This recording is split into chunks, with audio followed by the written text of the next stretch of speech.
जय श्री कृष्णा। राधे राधे। आज श्रावण मास के कृष्ण पक्ष की एकादशी तिथि है और सावन मास में एकादशी के दिन सोमवार पड़ रहा है।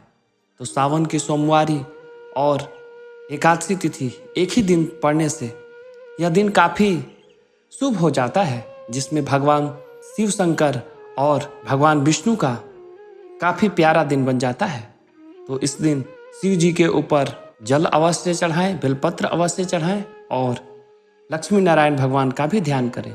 और चूंकि इस दिन एकादशी है तो एकादशी का कथा श्रवण भी अवश्य करें, साथ ही सोमवार का भी कथा श्रवण करें। तो आइए हम एकादशी के साथ साथ सोमवार का भी कथा श्रवण करते हैं। बोलिए लक्ष्मी नारायण भगवान की जय, बोलिए गौरी शंकर भगवान की जय। कथा श्रवण करते हैं। युधिष्ठिर बोले, आषाढ़ के शुक्ल पक्ष में जो देवशयनी का व्रत होता है उसे मैंने बहुत विस्तार पूर्वक सुना। अब श्रावण मास के कृष्ण पक्ष में किस नाम की एकादशी होती है? हे वासुदेव, हे गोविंद, उसे कहिए। तब श्री कृष्ण बोले, हे राजन सुनो, पापों को नाश करने वाले व्रत को मैं कहता हूँ। इस व्रत के पहले जिज्ञासु नारद मुनि हैं। उनके लिए पितामह ने जो कथन किया है, हे तात, सो मैं तुमसे कहता हूँ।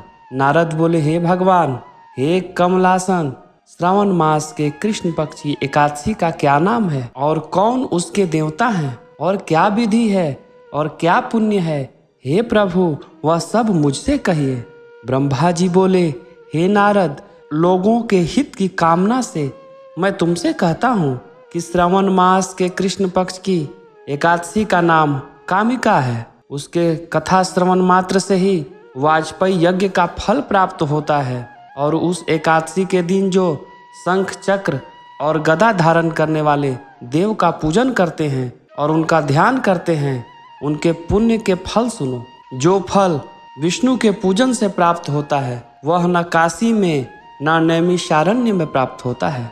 केदारनाथ क्षेत्र में सूर्य ग्रहण के समय स्नान करने पर भी वह फल नहीं मिलता जो फल कृष्ण के पूजन से प्राप्त होता है। समुद्र और वन से युक्त भूमि का जो दान करता है और सिंह के बृहस्पति में गोदावरी और व्यतिपात में गंडकी नदी के स्नान से जो फल प्राप्त होता है वही फल कृष्ण के पूजन से प्राप्त होता है। वही फल कामिका एकादशी का व्रत करने वाले को प्राप्त होता है। ये सभी फल समान बताए गए हैं। ब्याई हुई गौ जो सामग्री समेत दान करता है वह जिस फल को प्राप्त करता है उसी फल को एकादशी का व्रत करने वाला नर प्राप्त करता है। जो उत्तम नर सावन मास में श्रीधर देव भगवान का पूजन करता है उसके देवता गंधर्व और सब पूजे गए हैं।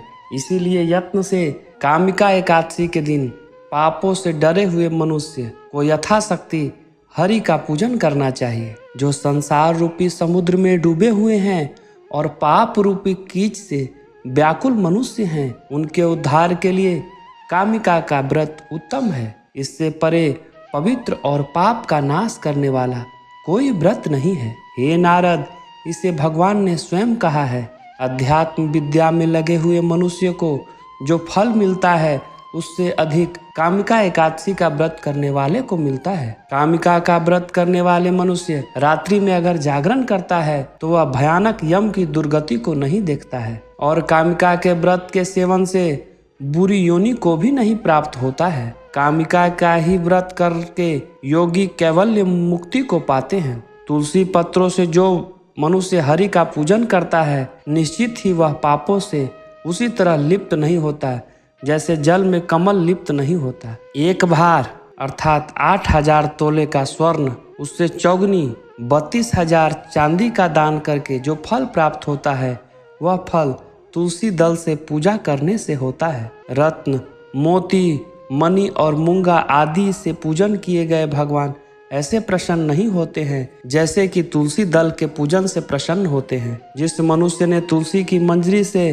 केशव भगवान का पूजन किया, उनके जन्म से किए हुए पाप का लेखा मिटा दिया। जो दर्शन से संपूर्ण पाप के समूह को नष्ट कर देती है और स्पर्श करने से शरीर को पवित्र कर देती है और नमस्कार करने से रोग को दूर कर देती है और सींचने से यम की त्रास को दूर कर देती है और लगाने से भगवान की निकटता को पहुंचा देती है और उनके चरण में चढ़ाने से जो मुक्ति को देती है उस तुलसी को नमस्कार है। जो मनुष्य हरि के दिन में रात्रि दिन दीपक जलाता है उसके पुण्य की संख्या को चित्रगुप्त भी नहीं जानते हैं। एकादशी के दिन कृष्ण के समान सामने जिसके दीपक जलाते हैं स्वर्ग में स्थित उसके पितर अमृत से तृप्त होते हैं। घृत या तिल का तेल का दीपक प्रज्वलित करके मनुष्य सैकड़ों दीपकों से युक्त हो सूर्य के लोक में जाता है। मैंने तुम्हारे आगे इसकी महिमा कही है, इसीलिए पापों को हरने वाली यह एकादशी मनुष्य को करनी चाहिए। यह ब्रह्म हत्या को हरने वाली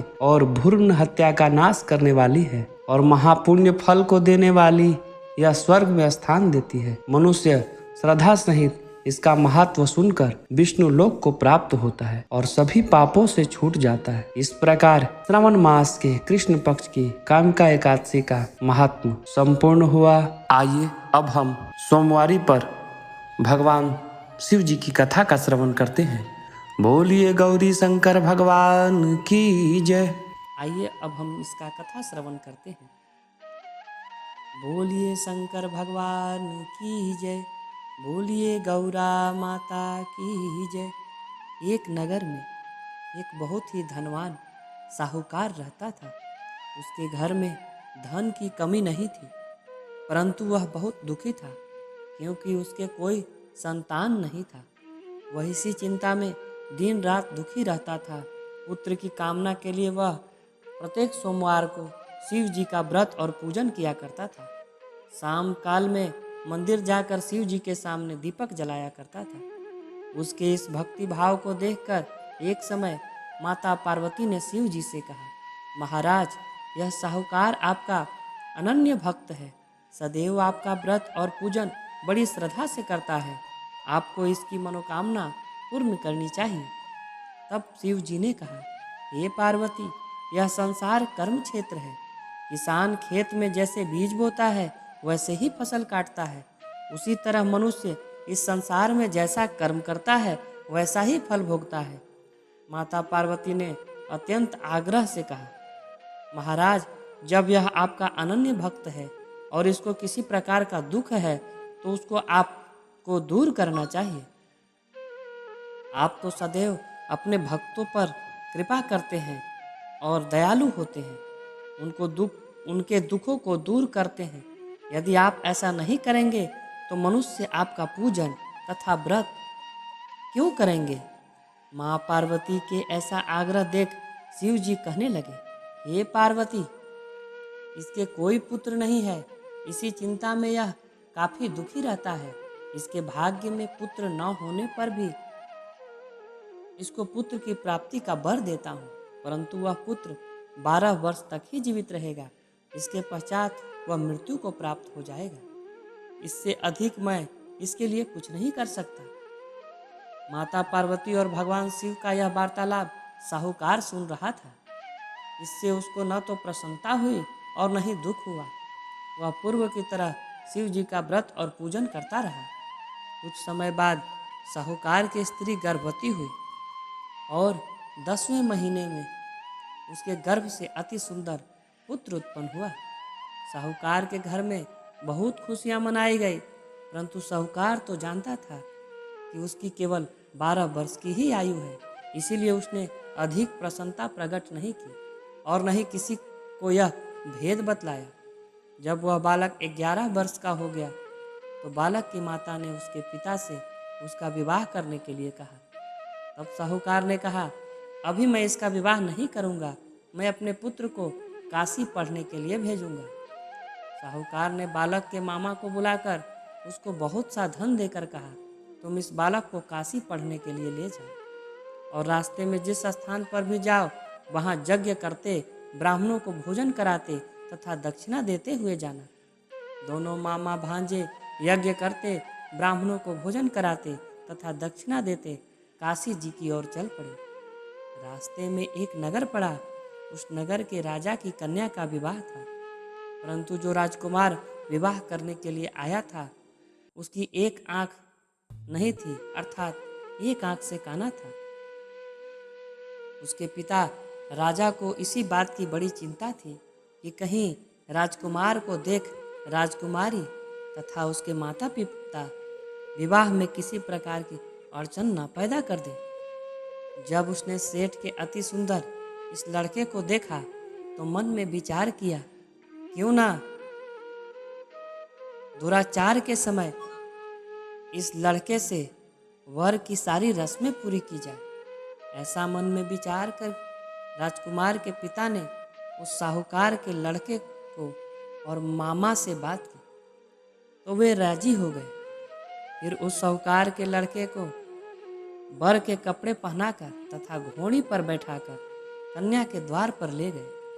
कार्य प्रसन्नता से पूर्ण हो गया।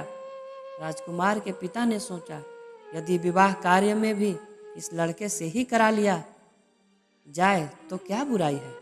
ऐसा विचार कर लड़के और उसके मामा ने कहा, यदि आप फेरों और कन्यादान काम को भी करा दें तो आपकी बड़ी कृपा होगी। मैं इसके बदले आपको बहुत सा धन दूंगा। दोनों ने इसे भी सहर्ष स्वीकार कर लिया। विवाह कार्य बहुत अच्छी से संपन्न हो गया। सेठ का पुत्र जिस समय जाने लगा तो उसने राजकुमारी की चुंदरी के पल्ले पर लिख दिया, तेरा विवाह मेरे साथ हुआ है, परंतु जिस राजकुमार के साथ तुमको भेजेंगे वह एक आंख से काना है। मैं काशी जी पढ़ने जा रहा हूँ। सेठ के लड़के के जाने के पश्चात राजकुमारी ने जब अपनी चुंदड़ी पर ऐसा लिखा हुआ पाया तो उसने काने राजकुमार के साथ जाने से इनकार कर दिया। उसने अपने पिता को सारी बात बता दी और कहा, यह मेरा पति नहीं है, मेरा विवाह इसके साथ नहीं हुआ है। जिस वर के साथ मेरा विवाह हुआ है वह तो काशी पढ़ने गया है। राजकुमारी के माता पिता ने अपनी कन्या को विदा नहीं किया और बारात वापस चली गई। उधर सेठ का लड़का और उसका मामा काशी पहुंच गए। वहां जाकर उन्होंने यज्ञ करना और लड़के ने पढ़ना शुरू कर दिया। जिस दिन लड़के की आयु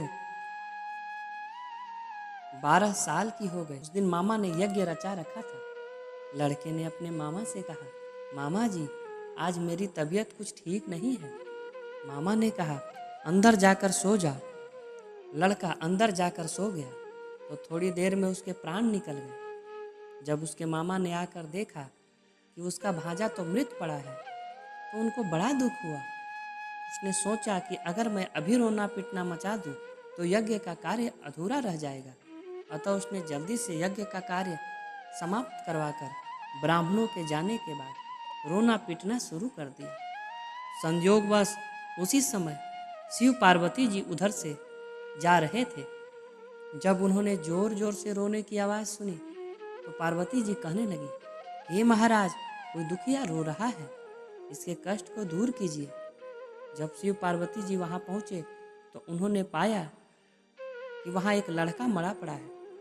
माता पार्वती कहने लगी, महाराज, यह तो उसी सेठ का लड़का है जो आपके वरदान से उत्पन्न हुआ था। शिव जी ने कहा, हे पार्वती, इसकी आयु इतनी ही थी, वह यह भोग चुका है।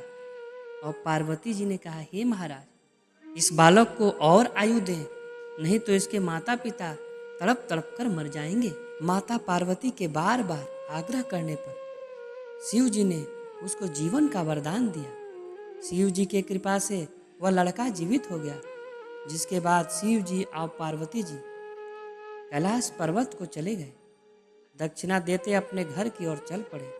शिक्षा पूरी होने पर वह लड़का और उसका मामा उसी प्रकार यज्ञ करते, ब्राह्मणों को भोजन कराते तथा दक्षिणा देते हुए अपने घर की ओर चल पड़े।